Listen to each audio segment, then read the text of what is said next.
Bill O'Reilly. Thanks for watching us tonight. What the Duck Dynasty controversy is really all about, that is the subject of this evening's Talking Points memo. This man, Phil Robertson, 67-year-old head of the Duck Dynasty TV dynasty, has said publicly that a number of folks are going to hell. Among them, adulterers, greedheads, drunkards, slanderers, and homosexuals. It is the last group that has ignited a firestorm. The A&E network has suspended Mr. Robertson for what they perceive as anti-gay remarks, and now his family is threatening to quit the show Duck Dynasty, which could cost the Disney and Hearst companies, which own A&E, hundreds of millions of dollars.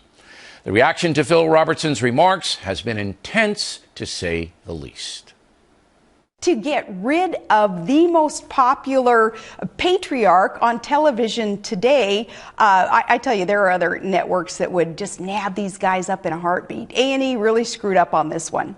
The world is changing, the country's changing, and even the state in which Mr. Robertson lives is changing, and he needs to get in line. I was very disappointed in A&E, but I think you see a growing political correctness amongst the left, where, again, they say they're for tolerance, they say they're for diversity, but only if you agree with them. The unfortunate thing about all of this is we are trumpeting this as a First Amendment issue when it is couldn't be anything further from that. No one has a constitutional right to a reality show or a paycheck or anything else. I think that the guy said is ignorant, but I also have an inclination to support a world where saying ignorant on television doesn't get you kicked off that medium.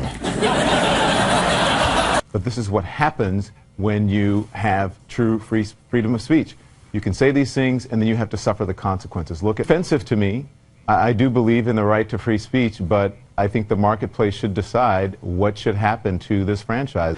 I would have said something on the order of, his views are vile, according to many people. We don't agree. We don't endorse his views, but he has the right to have his point of view. And, it is his legitimacy and his frankness that makes him so appealing to people. It's just ridiculous. I mean, for me, this is someone who's clearly bigoted, someone who clearly doesn't have a sense of history, and someone who represents, quite honestly, a mindset that isn't exclusive to him. There are many people in America who believe this, but corporations have a right to say, we don't want to stand next to this type of person. Talking Points believes Mr. Robertson has a constitutional right to define his religious beliefs, but is misguided by targeting specific groups of people for damnation. If you adhere to the Christian philosophy, you know that Jesus was quite clear. All judgments about the consequences of sin are to be made by God and God alone.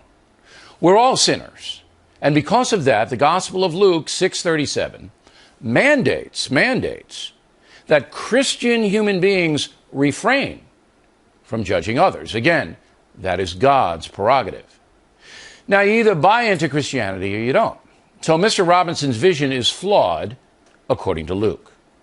As I said last night, this controversy is helping anti-Christian forces in the USA. The secular progressive movement seizes upon stuff like this to portray Christians as cruel fanatics, people only interested in imposing their point of view on the nation. I don't know Mr. Robertson, but I believe he is acting according to his conscience. But in the process, he's actually hurting his own cause. Having written a book about Jesus, I know this much.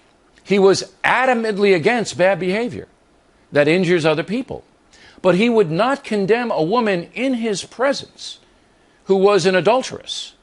And time after time, the Nazarene persuaded folks that his way of living was worthy because it was so compassionate.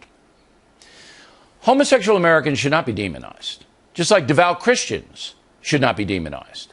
And people of strong beliefs should understand the big picture. Portraying gay Americans as sinners gives license to harm them. It's insulting and demeaning. Jesus would persuade, not condemn. There has been no one more involved in protecting Judeo-Christian tradition in America than me. I fully understand how the far-left secular progressives want to change this country. And in order to do that, they have to marginalize people of faith, people like Mr. Robertson, who oppose unfettered abortion, gay marriage, and other SP causes. But you win the battle by reason and by putting forth the strongest argument for the greater good of all Americans. No one on earth can read the hearts of fellow human beings. No one but God knows why people do what they do. Phil Robertson is a man of strong faith, and that should be respected. A&E was wrong for suspending him, but not wrong for challenging his methods. We in America are all in this together, and that includes gay people. Right now, we are divided by ideology, race, moral philosophy, and personal conduct. The more we all try to bridge those gaps, the stronger this country will be.